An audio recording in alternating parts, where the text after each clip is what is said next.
जय हिंद दोस्तों। आज से हम लोग जो है हिस्ट्री को इतिहास स्टार्ट कर रहे हैं, यानी कि इतिहास को स्टार्ट कर रहे हैं। ठीक है, तो ये स्टार्ट करने से पहले हिस्ट्री स्टार्ट करने से पहले हम लोग ये समझ लेते हैं कि हिस्ट्री कहते किसको है, इतिहास कहते किसको है। अगर आसान भाषा में आपको मैं समझाऊं तो बीती हुई कालखंड का जो है क्रमबद्ध रूप से अध्ययन करना इतिहास कहलाता है। यानी कि पास्ट में कोई घटना होगा उसका हमने अध्ययन किया, उसको हम लोग इतिहास कहते हैं। तो अब आप लोग ये कहिएगा भैया कि पास्ट में तो हम लोग जो है सोए, पास्ट में हम लोग जो है खाना खाएं, पास्ट में कोई जो है मैदान गया, सभी लोग मैदान जाते हैं। तो पास्ट में कोई अपनी महबूबा से बतियाया, पास्ट में किसी ने किसी से झगड़ा किया, तो क्या वो सब इतिहास का हिस्सा हो जाएगा? तो ऐसा नहीं, वो सभी इतिहास का हिस्सा नहीं होगा। कहने का मतलब हो गया बीती हुई उस घटना से जिससे जो हमारे सामाजिक, आर्थिक, राजनीतिक जीवन में एक महत्वपूर्ण अंतर पड़ता हो, उसको हम लोग इतिहास कहेंगे, उसको हम लोग जो इतिहास में पढ़ेंगे। यानी कि ये नहीं कि जो कल हमने सोया, कल हम कहीं घूमने गए, वो इतिहास का हिस्सा नहीं होगा। इतिहास का वही हिस्सा होगा जिस घटना से, पास्ट की जिस घटना से हमारे सामाजिक, आर्थिक, राजनीतिक जीवन में एक महत्वपूर्ण अंतर पड़ता हो, एक महत्वपूर्ण परिवर्तन होता हो, उसको हम लोग इतिहास कहेंगे। ठीक है, तो ये हमने इतिहास का शॉर्ट फॉर्म में जो है परिभाषा समझा है। ठीक है, तो इतिहास देखिए संस्कृत भाषा के जो है, ये संस्कृत के से जो है इति प्लस ह प्लस आस से मिलकर जो है क्या बना है, तो इतिहास बना है। इतिहास का मतलब ये हुआ कि वो घटना जो पास्ट में हुआ ही होगा, मतलब फिक्स है कि वो घटना पास्ट में, वो घटना जो है आपको अतीत में हुआ ही होगा, उसको हम लोग जो है इतिहास कहेंगे। आप सभी को पता है कि इतिहास को हिस्ट्री में क्या कहते हैं, सॉरी इतिहास को इंग्लिश में क्या कहते हैं, तो हिस्ट्री कहते हैं। क्या कहते हैं, तो हिस्ट्री कहते हैं। जो ये हिस्ट्री शब्द जो है, ये हिस्ट्री वर्ड जो है, यह आपको एक ग्रीक शब्द है लोरोपला, उससे लिया गया है। तो कभी कभी एग्जाम में क्वेश्चन ये भी पूछता है कि हिस्ट्री शब्द किससे लिया गया है, तो आपको ये भी याद रखना है कि ग्रीक शब्द एक लोरोपला है, उस शब्द से लेकर जो है हिस्ट्री शब्द बना है। ठीक है, यहाँ तक समझ गए। आप सभी को पता है कि हिस्ट्री के पिता किसको कहा जाता है, नॉर्मली सभी को पता ही होगा कि हेरोडोटस को जो है इतिहास का पिता कहा जाता है। तो भैया हेरोडोटस को ही जो इतिहास का पिता क्यों कहा जाता है? आदमी तो बहुत सारे जो इन्होंने हिस्ट्री के ऊपर कुछ ना कुछ अपना व्यक्तित्व रखा है, या कुछ ना कुछ इतिहास के बारे में खोज किया है, तो हेरोडोटस को ही इतिहास का पिता क्यों कहा जाता है, ये भी एक प्रश्न बनता है। तो हेरोडोटस को इतिहास का पिता इसलिए कहा जाता है कि यूनान में एक पेलोपोनेशियन नामक युद्ध हुआ था। कौन सा युद्ध हुआ था? यूनान में एक क्षेत्र जो है वहां पर एक पेलोपोनेशियन नामक एक युद्ध हुआ था। उस युद्ध को जो है प्रथम बार हेरोडोटस ने एक क्रमबद्ध रूप से अपनी किताब हिस्टोरिका में लिखा था। किसमें लिखा था? हिस्टोरिका में लिखा था। यानी कि एक यूनान क्षेत्र है, वहां पर जो है पेलोपोनेशियन नामक एक युद्ध हुआ था। उस युद्ध के बारे में हेरोडोटस ने एक अपनी किताब हिस्टोरिका लिखा। उस हिस्टोरिका किताब में उन्होंने जो है पेलोपोनेशियन जो युद्ध हुआ था उसके बारे में विस्तार रूप से वर्णन किया। इसी कारण जो है हेरोडोटस को जो है इतिहास का पिता कहा जाता है। तो यहाँ तक आप लोग समझ गए। अब आगे समझिए, यहाँ से अब हम लोग जो है मेन हिस्ट्री को स्टार्ट करते हैं। ठीक है, अब देखिए अध्ययन की सुविधा से, यानी कि पढ़ने आदमी को समझ में आए, स्टूडेंट को जो अच्छे से समझ में आए इतिहास को पढ़े कैसे, इसलिए इतिहास को जो हिस्ट्री को जो है 3 भागों में डिवाइड किया गया। कितने भागों में? 3 भागों में डिवाइड किया गया। कौन कौन सा? पहला भाग हो गया आपको प्राग ऐतिहासिक काल। कौन सा भाग हो गया? प्राग ऐतिहासिक काल। दूसरा क्या हो गया? आदि ऐतिहासिक काल। तीसरा क्या हो गया? आपको ऐतिहासिक काल। अध्ययन की सुविधा से हिस्ट्री को कितने भागों में बांटा गया है? तो 3 भागों में। कितने भागों में? 3 भागों में। प्राग ऐतिहासिक काल, आदि ऐतिहासिक काल और ऐतिहासिक काल। यहां तक समझ गए। अब प्राग ऐतिहासिक काल में केवल और केवल प्राग मतलब प्राग ऐतिहासिक काल को जानने का क्या स्रोत मिला है? तो केवल और केवल इसका जो है पुरातात्विक साक्ष्य मिला है। अरे भाई तुम का ही हो गया, एक मिनट इधर एक मिनट। हाँ, तो यहाँ हम लोग थे प्राग ऐतिहासिक काल में। प्राग ऐतिहासिक काल को जानने का केवल और केवल जो है आपको पुरातात्विक साक्ष्य मिला है। क्या मिला है? पुरातात्विक साक्ष्य। पुरातात्विक साक्ष्य कहने का मतलब ये हो गया कि आपको इसका जो है कोई लिखित साक्ष्य नहीं मिला है, कोई लिखित प्रमाण नहीं है प्राग ऐतिहासिक काल को जानने का। केवल मान के चलिए कोई औजार मिला है, कोई पत्थर मिला है, तो क्या हो गया? वो केवल और केवल पुरातात्विक साक्ष्य हो गया। क्या उसका एग्जाम्पल क्या हो गया? तो इसका एग्जाम्पल हो गया पाषाण का। जब हम लोग, तुम पागल हो गया क्या? केवल उसका एग्जाम्पल क्या मिला था? पाषाण का। यार एक मिनट, इसका एग्जाम्पल क्या हो गया? पाषाण का। तो प्राग ऐतिहासिक काल में जाने का क्या स्रोत है? तो केवल आपको पुरातात्विक साक्ष्य मिला है। इसका एग्जाम्पल क्या हो गया? पाषाण का। दूसरा हमारा है आदि ऐतिहासिक काल। आदि ऐतिहासिक काल को जानने का जो है स्रोत है वो आपको जो है पुरातात्विक प्लस लिखित साक्ष्य दोनों मिला है। यानी कि आदि ऐतिहासिक काल को जानने के लिए जो है पुरातात्विक साक्ष्य भी मिला है और लिखित साक्ष्य भी मिला है। लेकिन ये जो लिखित साक्ष्य मिला है, इस लिखित साक्ष्य को जो है पढ़ा नहीं जा सका है। अभी तक इतिहासकार इतने जो है सक्षम नहीं है जो इसका जो लिखित साक्ष्य मिला है उसको पढ़ सके। यानी इसका जो भी लिखित साक्ष्य मिला है वो भाव चित्रात्मक है। भाव चित्रात्मक कहने का मतलब ये हो गया कि कोई आपको मछली का आकार का शेप मिला है, कोई गैंडे का आकार का शेप मिला है, वो उस समय की लिपि है जिस समय इसका एग्जांपल में हो गया सिंधु सभ्यता। तो सिंधु सभ्यता की उस समय की वो लिपि है, लेकिन हम लोग अभी तक वो सक्षम नहीं है कि उस लिपि को पढ़ सके। यानी वो भाव चित्रात्मक है। यानी कि भाव से होता है ना, किसी को भाव से फेस एक्सप्रेशन से ऐसे कर रहा है, कोई मुंह बना रहा है तो समझते हैं कि भैया हाँ ये ऐसा कह रहा है। उसी प्रकार इसका जो लिखित साक्ष्य है वो भाव चित्रात्मक है। तो आदि ऐतिहासिक काल में क्या है, पुरातात्विक प्लस लिखित साक्ष्य दोनों मिला है, लेकिन लिखित साक्ष्य को अभी तक पढ़ा नहीं जा चुका है। इसका एग्जांपल क्या हो गया, सिंधु सभ्यता। जब हम लोग सिंधु सभ्यता को पढ़ेंगे तो उस समय जो इसको जो है विस्तार से पढ़ेंगे। तीसरा हमारा हो गया ऐतिहासिक काल। तीसरा क्या हो गया, ऐतिहासिक काल। इस ऐतिहासिक काल को जानने के लिए जो है स्रोत के रूप में हमको जो है पुरातात्विक साक्ष्य प्लस लिखित साक्ष्य दोनों मिला है, लेकिन यहाँ लिखित साक्ष्य को हम लोग जो है पढ़ सकते हैं। जैसे कि एग्जाम्पल में हो गया आपको प्राचीन भारत, मध्यकालीन भारत, आधुनिक भारत और यहाँ पर नीचे हो गया समकालीन भारत। यहाँ पर थोड़ा हम इसको ऊपर कर देते हैं, चलो भाई ऊपर। ये हो गया अपना समकालीन भारत। तो यहाँ ऐतिहासिक काल को जानने का स्रोत क्या क्या मिला है, तो ऐतिहासिक काल को जानने का स्रोत ये मिला है कि पुरातात्विक मिला है प्लस लिखित साक्ष्य भी मिला है। लिखित साक्ष्य में जैसे कि हम लोग देखते हैं, आप अगर प्राचीन भारत में जाते हैं तो हम लोग क्या पढ़ते हैं, वहां पर हमारे पास जो है क्या कहते हैं, उसको जानने के लिए, वैदिक काल को जानने के लिए हमारे पास वेद है। तो वेद को हमारे पास ऋग वेद है, यजुर्वेद है, सामवेद है, अथर्ववेद है, ये सब कुछ लिखा हुआ है, इसको हम लोग पढ़ सकते हैं। तो उसी प्रकार ऐतिहासिक काल को जानने के लिए पुरातात्विक प्लस लिखित साक्ष्य दोनों मिला है। इसके एग्जाम्पल में हम लोग प्राचीन भारत को पढ़ेंगे, मध्यकालीन भारत को पढ़ेंगे, आधुनिक भारत को पढ़ेंगे और समकालीन भारत को पढ़ेंगे। समकालीन भारत कहने का मतलब हो गया जो हमारे साथ साथ चल रहा है। यानी कि अभी हम लोग समकालीन में मतलब भारत, अभी हम लोग जो हमारे साथ जो घटना हो रहा है, जिस घटना से सामाजिक आर्थिक राजनीतिक जीवन पर एक महत्वपूर्ण अंतर पड़ रहा है, तो वो भी तो कहीं ना कहीं लिखा ही रहा है, तो वो भी एक इतिहास का हिस्सा ही हो गया।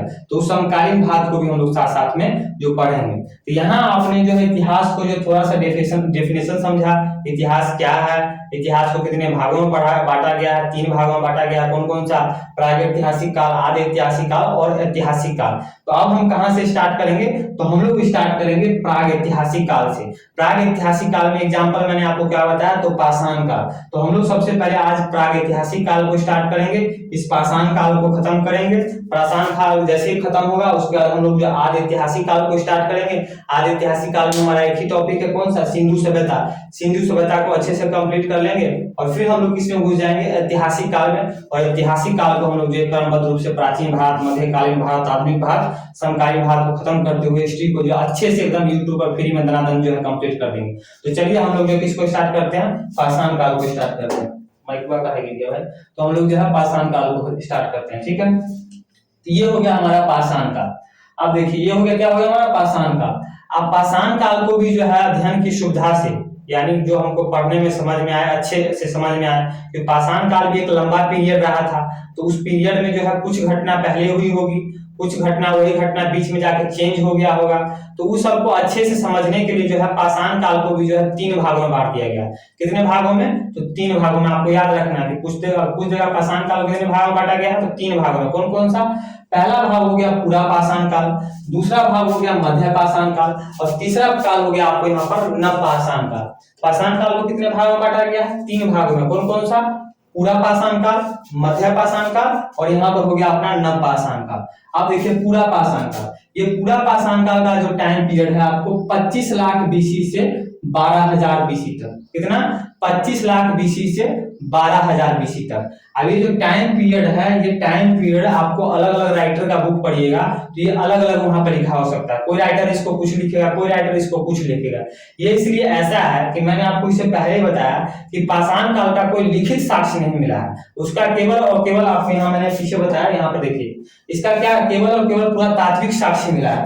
वही मैं आपको यहाँ बता रहा हूँ कि टाइम पीरियड में यहाँ पर अलग अलग राइटर अलग अलग टाइम क्यों लिखता है कि कोई लिखित साक्ष्य तो मिला नहीं है, केवल पुरातात्विक साक्ष्य मिला है। तो एक अंदाज के तौर पर जो है कोई राइटर कुछ लिखता है, कोई राइटर कुछ लिखता है। तो ये राइटर भी मान के चलिए, ये टाइम पीरियड भी सही है। अगर आप किसी दूसरे बुक में अगर टाइम पीरियड आपको दूसरा देखने को मिल जाए तो आप लोग ये कन्फ्यूजन नहीं हुई है कि भैया हमने आपको कुछ बताया वहां पर कुछ लिखा हुआ है। तो यह मैं आपको कन्फ्यूजन मैंने आपको पहले दूर कर दिया। तो ये हो गया पूरा पाषाण काल। पूरा पाषाण काल का वो टाइम पीरियड है आपको 25 लाख बीसी से 12,000 बीसी तक। अब पूरा पाषाण काल में जो है मानव जो है सबसे पहले कहां पर आया था, तो अफ्रीका महादेश में आया था, अफ्रीका कॉन्टिनेंट में। अफ्रीका कॉन्टिनेंट ज्योग्राफी आप लोग सब जान पढ़ते होंगे हल्का फुल्का, वो भी हम स्टार्ट करेंगे। तो सबसे पहले मानव कहां आया था, अफ्रीका महादेश में। इसी कारण जो है अफ्रीका महादेश को जो है मानव जाति का पालना कहा जाता है। जैसे कोई बच्चा जब पैदा होता है तो आप उसको देखते हैं, उसको पालना में झूला झुलाया जाता है, उसी प्रकार मानव जो है सबसे पहले किस कॉन्टिनेंट को जन्म लिया था, उसका जन्म हुआ था, उदय हुआ था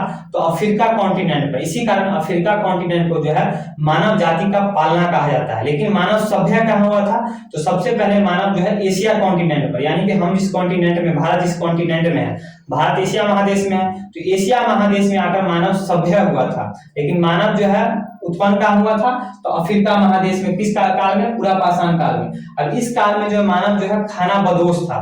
क्या था, खाना बदोश था, यानी कि वो खाद्य संग्राहक के रूप में था। कोई काम तो था ही नहीं, मानव नया नया जन्मा, मानव का नया नया उत्पत्ति हुआ ही था। तो मानव क्या करता, आज की तरह थोड़ी कोई काम है कि बीबी है, बाल है, बच्चा है, स्कूल जाना है, पढ़ना है, नौकरी है, चाकरी है, कुछ तो है ही नहीं। नया नया उत्पन्न हुआ था, दिमाग भी संकुचित है, दिमाग भी उतना विकसित नहीं है, तो सिर्फ खाना खाओ, पढ़ल रहो, सुतल रहो, मैदान करो, इतना ही काम था। आज की थोड़ी रील्स है, इंस्टा वीडियो है, सब बनाना। तो इस काल में मानव जो है खाना बदोश के रूप में था, यानी खूब खाता था और खूब खाना इकट्ठा करता था। इस काल में मानव जो है आखेटक यानी कि एक शिकारी के रूप में था। ये बड़ा प्रॉब्लम हमको बड़ा मन करता है। इस काल में मानव जो है आखेटक यानी कि जो है शिकारी के रूप में था, यानी कि खूब शिकार करता था। उस समय खेती तो हुई नहीं थी, नया नया मानव हुआ था, तो खेती का खोज तो हुआ नहीं था, तो शिकार करता था। शिकार कैसे, यानी बड़े बड़े जानवरों को जो है मार के जो है उसको कच्चे खा जाता था। तो मारता कैसे था, मारने के लिए जो है बड़े बड़े पत्थरों का प्रयोग करता था। जानवरों को जो है मारने के लिए बड़े बड़े पत्थरों का प्रयोग करता था। कैसे प्रयोग करता था, बड़े बड़े पत्थरों से कैसे मानव जानवर को मारता था। मान के चलिए पहाड़ पर 10 आदमी, वहां पर झुंड मानव आदमी जो है खड़ा हो गया, अब नीचे से देख रहा है कि भैया जानवर सब गुजर रहा है, जानवर का हुंड जा रहा है, बड़ा सा पत्थर लिया ऊपर से ढकेल दिया। अब जैसे बड़ा सा पत्थर ढकला के नीचे मान के चले दुइयों को जानवर आ गया, दब गया, इन लोग का भोजन मिल गया, आराम से कुछ खाया, कुछ जमा कर लिया। तो इस काल में मानव क्या था, आखेटक यानी शिकार के रूप में था, बड़े बड़े पत्थरों का प्रयोग करता था। इसी पूरा पाषाण काल में मानव ने जो है सर्वप्रथम जो है आग की खोज की थी। किसकी खोज की थी, तो आग की खोज की थी। पहले तो मानव जो नया नया आया तो कच्चे मांस खाता था, कच्चे चबा हुआ, कि उस लोग को क्या पता कि आग क्या होता है, खाना को पका के खाने में और मजा आता है, उसको पता ही नहीं था। लेकिन एक दिन जो है लोग जो है गलती से जब चलाया, पत्थर पे पत्थर मारा, आग लग गया, जल गया, उसमें कुछ मांस वांस जो था अगल बगल में सब में जल उल गया। उसके बाद जब उसको खाया तो अरे भाई बहुत और टेस्टी है, खाने में मजा आता है, कच्चा से ज्यादा तो मतलब कि पका के खाने में आता है। तब यहाँ से मानव जो है पका के खाने लगा, और इस काल में जो है मानव ने जो है सर्वप्रथम आग की खोज कर दी। तो पूरा पाषाण के बारे में समझ गए। पूरा पाषाण का टाइम पीरियड हो गया 25 लाख से 12,000 बीसी तक। उसके इसी काल में मानव जो है सबसे पहले जो है अफ्रीका महादेश यानी अफ्रीका कॉन्टिनेंट में आया था। इस काल में मानव जो है खाना बदोश यानी खाद्य संग्राहक के रूप में था, आखेटक यानी शिकारी के रूप में था, बड़े बड़े पत्थरों का प्रयोग किया था। इसी काल में मानव ने जो है सर्वप्रथम आग की खोज की थी। अब हम नेक्स्ट टॉपिक आते हैं मध्य पाषाण काल। इस मध्य पाषाण काल का जो टाइम पीरियड है आपको 12,000 साल से 5,000 बीसी तक, 12,000 साल से लेकर 5,000 बीसी तक। अब कुछ बच्चे यहाँ पर बीसी में बताना भूल गए। बीसी मतलब कहने का मतलब हो गया बिफोर क्राइस्ट। अभी हम लोग का जो कैलेंडर जो हम फॉलो कर रहे हैं 2023, ये हम लोग जो है क्रिश्चियन का जो है कैलेंडर फॉलो कर रहे हैं, ग्रेगोरियन कैलेंडर। तो बिफोर क्राइस्ट कहने का मतलब क्या हो गया, यानी जो ईसा मसीह का जन्म हुआ था फर्स्ट शताब्दी में। कब हुआ था, फर्स्ट शताब्दी में। तो ईसा मसीह के जन्म से आपको 12,000 साल पहले से लेकर 5,000 साल तक, यानी कि बिफोर क्राइस्ट, ईसा मसीह के जन्म से 12,000 पहले से लेकर 5,000 साल तक की मध्य पाषाण काल चला था। इस काल में आकर मानव जो है अंत्योष्ट यानी कि संस्कारी हुआ। क्या हुआ? अंत्योष्ट यानी संस्कारी हुआ। इस काल में आपने देखा पूरा पाषाण काल में मानव आया था, नया नया मानव आया था, उसको क्या पता कि भैया कपड़ा क्या होता है, अंडरपैंट क्या होता है, शर्ट क्या होता है, उघाड़े नंगे तो घूमता था। लेकिन इस काल में आकर मानव जो है थोड़ा संस्कारी हुआ, उसको पता लगा कि भैया ये परिवार होता है, ये अपना शरीर है, इसको थोड़ा ढकना चाहिए, यहाँ कपड़ा पहनना चाहिए। तो कपड़ा तो उस समय था नहीं, कपड़े की खोज तो हुई नहीं थी, तो पत्ती उत्ती से ढक के जो अपने शरीर को रखता था। तो इस काल में आकर मानव जो है अंत्योष्ट हुआ। इस काल में आकर जो है मानव ने जो है छोटे छोटे पत्थरों का प्रयोग करना स्टार्ट कर दिया। इस काल में जो बड़े बड़े पत्थरों का प्रयोग करता था, इस काल में आकर मानव जो है छोटे छोटे पत्थरों का प्रयोग करना स्टार्ट कर दिया। इस कारण जो है इस मध्य पाषाण काल को जो है माइक्रोलिथ भी कहा जाता है। क्या कहा जाता है? माइक्रोलिथ, यानी कि माइक्रो मतलब छोटा। तो इस कारण जो इस काल में मानव ने छोटे छोटे पत्थरों का प्रयोग करना स्टार्ट किया, इस कारण इसको जो है माइक्रोलिथ भी कहा जाता है। और इसी जो है मध्य पाषाण काल में ही जो मानव ने जो है सर्वप्रथम जो है पशुपालन की शुरुआत की थी। किसकी शुरुआत? लेकिन व्यवस्थित रूप से पशुपालन की शुरुआत यहाँ पर नहीं किया था। व्यवस्थित रूप से जो पशुपालन की शुरुआत कहाँ किया था? वो नवपाषाण काल में किया था, आगे बताऊंगा। तो ये अपना हो गया मध्य पाषाण काल। मध्य पाषाण काल का टाइम पीरियड हो गया 12,000 बीसी से 5,000 बीसी तक। इस काल में आकर मानव जो अंत्योष्ट हुआ, संस्कारी हुआ, छोटे छोटे पत्थरों का प्रयोग करना स्टार्ट किया। इसी कारण इसको जो है माइक्रोलिथ भी कहते हैं। इस काल में मानव जो है पशुपालन की शुरुआत कर दी।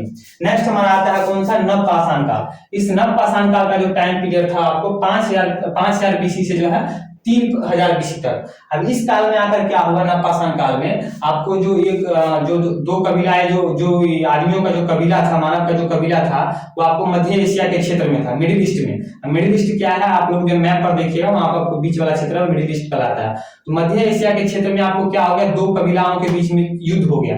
वहां से एक कबीला जो है वहां से भागकर कहाँ आया? तो भागकर वहां से मध्य एशिया से जो है, यहाँ पर आप मैं मैप लगा ही देता हूँ, ये अपना जो देखिए मध्य एशिया वाला क्षेत्र हो गया। इस मध्य एशिया क्षेत्र से जो वहां पर दो कबीलाओं के बीच जो है नवपाषाण काल में आकर युद्ध हो गया। वहां से एक कबीला जो है भागकर कहां पर आ गया? तो अपने जो पाकिस्तान वाला क्षेत्र है, उस समय तो भारत ही था, मतलब 1927 से पहले तो भारत ही था, तो पाकिस्तान वाले क्षेत्र में आ गया। और पाकिस्तान वाले क्षेत्र में आके जो है पाकिस्तान में जो है किरथर और सुलेमान नामक दो पहाड़ है। कौन सा? किरथर और सुलेमान। इस किरथर और सुलेमान नामक पहाड़ में आकर जो है मानव यहाँ पर रहने लगा।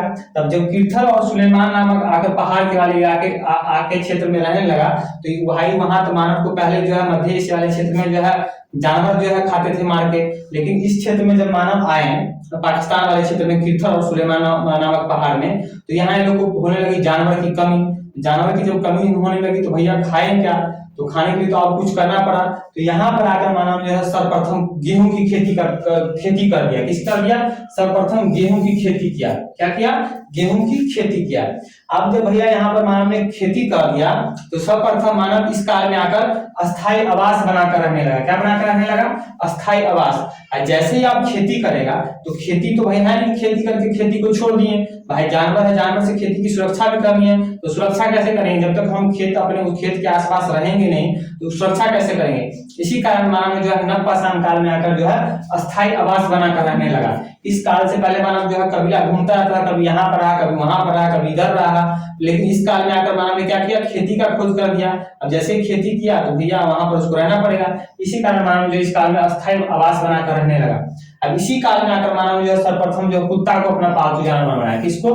कुत्ता को पालतू जानवर बनाया। तो सर्वप्रथम कुत्ता को पालतू जानवर क्यों बनाया? तो आप सभी को पता है कि कुत्ता जो है सबसे वफादार जानवर होता है। कौन? कुत्ता। कुत्ता जो है सबसे वफादार। आदमी अगर आपको धोखा दे सकता है, लेकिन कुत्ता आपको कभी धोखा नहीं देगा, इसलिए कुत्ता सबसे वफादार जानवर होता है। इसीलिए यहाँ पर मानव ने जो है सर्वप्रथम खेती किया था। तो खेती को जो सुरक्षा भी करना था जानवर से, तो खेती को सुरक्षा किससे देता? तो कुत्ता को जो बना लिया अपना पालतू जानवर। और इसी काल में आकर मानव जो है सर्वप्रथम मृत भांड का आविष्कार किया। किसका आविष्कार किया? मृत भांड। मृत भांड कहने का मतलब हो गया मिट्टी का बर्तन। मिट्टी को जो आप देखते हैं पका देते हैं तो एकदम कठोर रूप हो जाता है मिट्टी, जिसको हम आज भी गांव घर में देखते हैं। मिट्टी का बर्तन का प्रयोग किया जाता है, घैला उला कहते हैं, उसमें पानी रख के जो है ठंडा एकदम मजा आता है पीने में। तो इसी काल में आकर मानव ने जो है मृत भांड का आविष्कार कर दिया। मृत भांड का आविष्कार इस काल में क्यों किया मानव ने? इसलिए क्या कि मानव तो भैया अब खेती कर दिया है, तो खेती कर दिया, जब फसल को काटेगा तो उसका जो अनाज होगा, उस अनाज को जो है खेत से अपने घर तक कैसे ले जाएगा? आज की तरह थोड़ी बोरा बोरी है कि बोरा में भरे घर में लेके चले गए, चाहे ट्रैक्टर है ट्रैक्टर में भरे लेके चले गए। तो कुछ बनाना पड़ेगा जिसमें जो है फसल को रखा जाए। तो उन्होंने जो है मिट्टी के बर्तन को बनाया, मिट्टी को जो है जोड़ जाके एक बर्तन बना लिया, जिसको हम लोग मृदभांड कहते हैं। तो इस काल में आकर मानव ने जो है मृदभांड का आविष्कार कर दिया, और इसी काल में आकर मानव जो है नवपाषाण काल में जो है पहिए का भी आविष्कार कर दिया। किसका? पहिए का आविष्कार, यानी कि मिट्टी के जो है पका के उसी का पहिए का आविष्कार कर दिया। अब पहिए का आविष्कार क्यों किया? क्योंकि भैया अब खेती किया है, खेती जो है सब कुछ खेती का है, सब जितना चक्कर हो रहा है सब खेती के कारण हो गया। खेती हुआ तो खेती को भैया जब फसल काटेंगे उसको बर्तन में रखेंगे, बर्तन को बहुत बड़ी मात्रा में जब फसल होगा तो उसको थोड़ी माथा पर लोड करके लेके जाएंगे, उसको कुछ ना कुछ लेके जाना ही होगा। तो वो लोग जो है पहिए का आविष्कार कर दिए, पहिया को जो है किसी बैल किसी जानवर से बांध दिए, सब मिट्टी का बर्तन उस पर रख दिया और घर को ढो के ले गए। तो इसी कारण इसमें जो है पहिए का आविष्कार हो गया। और इसी काल में मानव ने जो है तांबे की खोज किया। किसकी? तांबे की खोज किया। तांबे की खोज इस काल में मानव ने किया जिस कारण नवपाषाण काल को जो है चिल्कोलिथ भी कहा जाता है। क्या कहा जाता है? तो चिल्कोलिथ भी कहा जाता है। तो ये हो गया अपना नवपाषाण काल के बारे में। एक बार और समझ लीजिए, नवपाषाण काल का टाइम पीरियड हो गया 5000 बीसी से 3000 बीसी तक। इस काल में मानव जो है कीर्थर और सुलेमान नामक पहाड़ पर आया, और इस काल में आने मानव ने जो सर्वप्रथम गेहूं की खेती खोज की। इस काल में मानव जो है सर्वप्रथम अस्थायी आवास बनाकर रहने लगा, यानी घर बनाकर रहने लगा। सर्वप्रथम कुत्ता को जो है पालतू जानवर बनाया, मृदभांड का मिट्टी के बर्तन का आविष्कार किया, पहिए का खोज किया, तांबे की खोज किया, जिस कारण इसको जो है चिल्कोलिथ कहा जाता है। तो यहाँ मैंने आपको जो है पाषाण काल को बता दिया कि 3 भाग में बांटा गया, पूरा पाषाण काल, मध्य पाषाण काल और नवपाषाण काल। ये तो आपने समझ लिया। अब हम आपको समझाते हैं कि इन तीनों काल में जो है, जो तीनों काल से क्या क्या मिला है, यानी कि जो खोज करता है, जो पुरातात्विक चीज जो खोज करते हैं, इतिहासकार ने जो खोजा है, तो जो पूरा पाषाण काल से क्या मिला है, मध्य पाषाण काल से क्या मिला है, नवपाषाण काल से क्या मिला है। थोड़ा टेढ़ा मेढ़ा हो गया, इसको हम थोड़ा सिस्टमेटिक से सिस्टमेटिक आ जाओ। कौन सी वाला है? छोड़िए, इसको अभी नहीं करेंगे, वीडियो वाला लंबा हो जाएगा। ठीक है, तो आप समझते हैं हम कि एक मिनट, फिर थोड़ा टेढ़ा हो गया, इधर आ जाओ। ठीक है, हाँ ठीक है।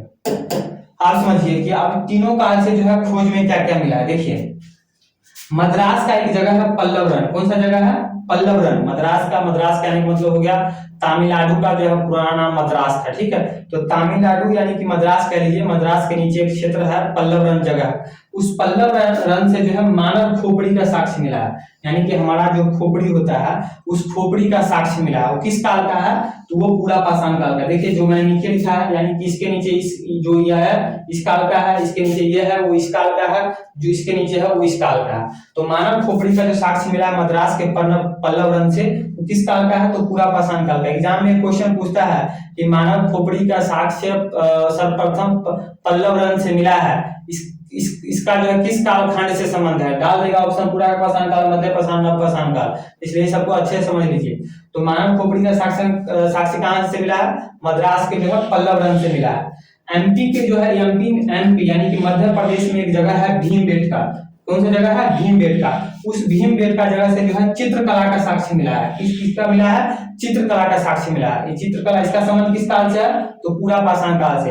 ऐसे अगर देखा जाए तो चित्रकला का साक्ष्य जो है आपको तीनों काल से मिला है। तीनों काल का जो है चित्रकला का संबंध जो है इस भीमबेटका जगह से है। तो आप समझ गए मानव खोपड़ी का साक्ष्य कहां से मिला है? मद्रास के पल्लवरन जगह से। तो उसके एमपी के भीमबेटका से क्या मिला है?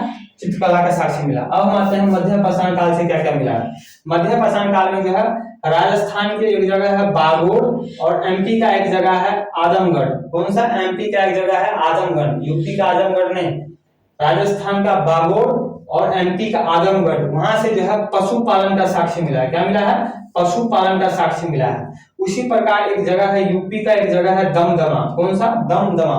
उस दमदमा से जो है विशाल शव का साक्ष्य मिला है, यानी कि बहुत बड़े क्षेत्र में जो है शवों का, लाशों का जो है मतलब उसको दफनाया गया है, उसका साक्ष्य मिला है। उसके बाद यहाँ पर जो है थोड़ा नीचे आप लोग इधर आना भाई, सॉरी क्या हो गया भाई, कैंसिल हो जाए। ये देखिए थोड़ा इसको ऊपर कर देते हैं ना,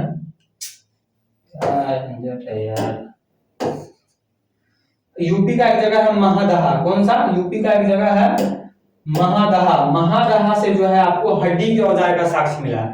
तो आप यहाँ समझ गए, राजस्थान का जगह है बागोड़ और एमपी का जगह है आजमगढ़, वहां से जो है पशुपालन का साक्ष्य मिला है। यूपी में एक जगह है दमदमा, वहां से जो है विशाल शव का साक्ष्य मिला है। यूपी का एक जगह है महादहा, वहां से जो है हड्डी के औजार का साक्ष्य मिला है। अब इसको हम थोड़ा कर देते हैं नीचे, नीचे आ जाओ, भाग यहाँ से, गुस्सा चढ़ाता है, थोड़ा ऊपर आ जाओ, ठीक है। अब देखते हैं हम आप लोग अपना आते हैं नवपाषाण काल। नवपाषाण से क्या क्या मिला है, कश्मीर में एक जगह है बुर्जहोम, कश्मीर में एक कौन जगह है, बुर्जहोम, उस बुर्जहोम से जो है गर्द आवास का साक्ष्य मिला है। किसका मिला है, गर्द आवास। गर्द आवास कहने का मतलब हो गया जमीन के अंदर में, जमीन के अंदर बना हुआ घर का साक्ष्य मिला है। कहां से, तो कश्मीर की एक जगह है बुर्जहोम। अब कश्मीर से कहा मिला है, आप सभी को पता है कि कश्मीर एक ठंडा जगह है। कैसा जगह है, एक ठंडा जगह, भयानक ठंडा जगह है। वहां पर आप देखते हैं किसी घर में अगर फौजी होगा तो उन फौजियों से पूछिएगा कश्मीर में कितना ठंडा होता है। वहां पर अलग ड्रेस, वहां पर अलग जूता, गाड़ी बनाने का कुछ अलाव नहीं है, कहा है कि वहाँ ठंडा बहुत है। तो ठंडा बहुत है तो उस समय तो आज की तरह फैसिलिटी है नहीं कि स्वेटर था, जैकेट है, हीटर है, लगा लो और घर में रहो। तो क्या करेगा मानव, वहां भी मानव था, तो वहां मानव ने क्या किया, जमीन के नीचे जो है, जमीन को खोद खाद के जमीन के नीचे ही घर बना लिया, कहा है ताकि शरीर को जो है गर्माहट मिले। इसी कारण कश्मीर के बुर्जहोम से जो है गर्द आवास यानी कि घर, जमीन के अंदर के घर का साक्ष्य मिला है। उसी प्रकार अपने बिहार का चिराग जगह, कौन सा जगह है, सिराज छान छपरा में जगह है, एक जगह है चिरान। चिरान से जो है हथियार का साक्ष्य मिला है। किसका साक्ष्य मिला है, हथियार का साक्ष्य मिला है। वो किस काल का है, तो ये नवपाषाण काल का ही है। उसके बाद ईरान में जो है सर्वप्रथम जो है जौ की खेती का साक्ष्य मिला है। ईरान से जो है सर्वप्रथम जौ की खेती का साक्ष्य मिला है। उसका संबंध भी किस काल से है, तो नवपाषाण काल से। यहाँ पर आपको क्वेश्चन कई तरीका से एग्जामिनर पूछ सकता है कि जो है कश्मीर के जो है बुर्जहोम से किसका साक्ष्य मिला, तो गर्द आवास का साक्ष्य मिला। या फिर ऐसे पूछेगा कश्मीर के बुर्जहोम से गर्द आवास का साक्ष्य मिला है, उसका संबंध किस काल से है, तो नवपाषाण काल से। यानी कि नवपाषाण काल में आकर मानव ने जो है कश्मीर के बुर्जहोम में जो है गर्द आवास बनाया था, ठीक है। तो यहाँ तक आपने जो है पाषाण काल को अच्छे से समझ लिया, पूरा पाषाण काल को समझ लिया, मध्य पाषाण काल को समझ लिया, नवपाषाण काल को समझ लिया, पूरा पाषाण काल से क्या मिला था उसको समझ लिया, मध्य पाषाण काल से क्या मिला उसको समझ लिया, नवपाषाण काल से आपने क्या समझ लिया, इसको समझ लिया। अब थोड़ा आगे और समझिए। अब मैंने आपको कुछ देर पहले आपको ये बताया था कि अध्ययन की सुविधा से जो है इतिहास को, हिस्ट्री को जो है 3 भागों में बांटा है। कौन कौन सा भागों में, तो प्राग ऐतिहासिक काल, आदि ऐतिहासिक काल और तीसरा हो गया ऐतिहासिक काल। तो इतिहास की ये परिभाषा किसने दिया था, किसी ने किसी आदमी ने ही दिया होगा, कोई जानवर ने तो दिया नहीं होगा, किसी मनुष्य ने नहीं दिया होगा। तो इतिहास का थे जॉन बुश। कौन थे, जॉन बुश। तो जॉन बुश ने ही इतिहास की ये परिभाषा दिया था, प्राग ऐतिहासिक काल, आदि ऐतिहासिक काल और ऐतिहासिक काल। इन्होंने किस आधार पर इसको, इतिहास को 3 भागों में बांटा था, तो इन्होंने बोला था कि भैया इस काल में जो है प्राग ऐतिहासिक काल में केवल और केवल पुरातात्विक साक्ष्य मिला है, इसलिए हम इसको कह रहे हैं प्राग ऐतिहासिक काल। इधर इन्होंने बोला कि इसमें जो है केवल और केवल पुरातात्विक प्लस लिखित साक्ष्य मिल रहा है, लेकिन लिखित साक्ष्य को पढ़ नहीं सकते हैं, इसलिए हो गया आदि ऐतिहासिक काल। इधर इन्होंने बोला कि पुरातात्विक प्लस लिखित साक्ष्य मिला है, लेकिन लिखित साक्ष्य को पढ़ सकते हैं, इसलिए इसको हम कहते हैं ऐतिहासिक काल। लेकिन आगे चलकर एक इतिहासकार आए, कौन, क्रिश्चियन थॉमसन। कौन, क्रिश्चियन थॉमसन। ये क्रिश्चियन थॉमसन बोलते हैं भैया हम इतिहास की इस परिभाषा को नहीं मानते। क्रिश्चियन थॉमसन क्या बोलते हैं कि जॉन बुश ने जो परिभाषा दिया है उसको नहीं मानते हैं। इन्होंने, क्रिश्चियन थॉमसन ने कहा, क्रिश्चियन थॉमसन ने यह कहा कि इस तीनों काल में जो जो धातुओं का प्रयोग होता था उस आधार पर हम जो है इस इतिहास को बांटेंगे। यानी कि इन तीनों काल में जो जो धातु मिला था उस धातु के आधार पर जो है, यानी जिस चीज का प्रयोग होता था उस चीज के आधार पर हम तीनों काल को बांटेंगे। इन्होंने कहा कि भैया इस प्राग ऐतिहासिक काल में मानव जो है पत्थर का प्रयोग करते थे। मैंने आपको पहले ही बताया, पाषाण काल में जस्ट पढ़ा है, यानी पत्थर का प्रयोग करता था। पाषाण मतलब हो गया पत्थर का प्रयोग करता था, इसलिए हम इसको कहेंगे पाषाण युगीन सभ्यता। कौन सा युगीन सभ्यता, पाषाण युगीन सभ्यता। इधर इन्होंने इस काल में, आदि ऐतिहासिक काल में आकर मानव ने जो है तांबा और टीन को बनाकर एक चीज बनाया जाता है, एक धातु बनाया जाता है, कांस्य। कौन सा, कांस्य। तो इस काल में आकर मानव ने जो है कांस्य का प्रयोग किया था, इसलिए इसको हम कहेंगे कांस्य युगीन सभ्यता। क्या कहेंगे, कांस्य युगीन सभ्यता। और ऐतिहासिक काल में आकर मानव ने जो है लोहे का खोज कर दिया। वैदिक काल में पढ़ाएंगे तो वहां बताएंगे, लोहे का खोज कर दिया, इस कारण इसको हम कहेंगे लौह युगीन सभ्यता। क्या कहेंगे, लौह युगीन सभ्यता। तो ये परिभाषा किसने दिया था? ये परिभाषा दिया था क्रिश्चियन थॉमसन ने। ये दोनों मैंने आपको लास्ट में इसलिए बताया कि पहले बताते शुरुआत में तो कन्फ्यूजन हो जाता। ये दोनों परिभाषा आप लोग समझ लिए। आई थिंक इस चैप्टर को आप लोग समझ गए होंगे। और एक चीज और मैं आपको बताऊंगा कि अभी आपको मैंने बताया कि सर्वप्रथम जो खेती हुई थी वो गेहूं की खेती हुई थी। लेकिन जब अब नया खोज हुआ, इतिहासकार तो बैठा नहीं है, कुछ ना कुछ तो खोज करते रहते हैं, फ्री में तो पैसा मिलता नहीं सरकार की तरफ से, तो लोग खोज ना कुछ करते रहते हैं। तो अभी जो खोज हुआ है उस खोज के अनुसार पता लगा है कि जो सर्वप्रथम खेती थी वो गेहूं की नहीं थी। सर्वप्रथम खेती जो थी वो चावल की थी। किसकी थी? चावल की थी। अब कहिएगा पहले आपने बताया गेहूं, अब बता रहे हैं चावल, तो दोनों ना बताना पड़ेगा। पहले वाला गेहूं वाला बताना पड़ेगा, चावल वाला ही बताना पड़ेगा। एग्जाम में कुछ पूछ सकता है, एग्जामिनर के मन के ऊपर ऐसे नहीं आसान क्वेश्चन नहीं पूछता, कहना तो घुमा सकता है। तो जो नवीन शोध हुआ है, नवीन शोध के अनुसार ये पता चला है जो सबसे पहले खेती थी वो गेहूं की नहीं थी, वो चावल की थी। और ये चावल की खेती कहाँ पर हुई थी? तो आपको जो है यूपी का एक जगह है लोहुरा देव। कौन सा? लोहुरा, ये लिखा हुआ किनारे, लोहुरा देव, लोहुरा देव। इस लोहुरा देव में जो है सर्वप्रथम चावल की खेती हुई थी। कौन सी खेती हुई थी? तो चावल की खेती हुई थी। ठीक है, तो ये आपको जो है याद रखना है, मोटा मोटी इस बात को जो है समझ के रखना है कि भैया ये सब क्या है। तो आई होप इस चीज को आप लोग समझ गए। इतिहास का परिभाषा मैंने बता दिया, बता दिया कितने भागों में इसको बांटा गया, प्रागैतिहासिक काल, ऐतिहासिक काल सब बता दिया। प्रागैतिहासिक काल को हमने आज स्टार्ट किया। प्रागैतिहासिक काल में मैंने आपको जो है ये पाषाण काल भी अच्छे से कंप्लीट कर दिया। अब पाषाण काल स्टार्ट हो गया। अब नेक्स्ट क्लास में हम लोग जो है इस आर्य ऐतिहासिक काल को स्टार्ट करेंगे और सिंधु सभ्यता को देखेंगे। तो आज के लिए इतना ही। थैंक यू, मिलते हैं नेक्स्ट क्लास में, तब तक के लिए जय हिंद।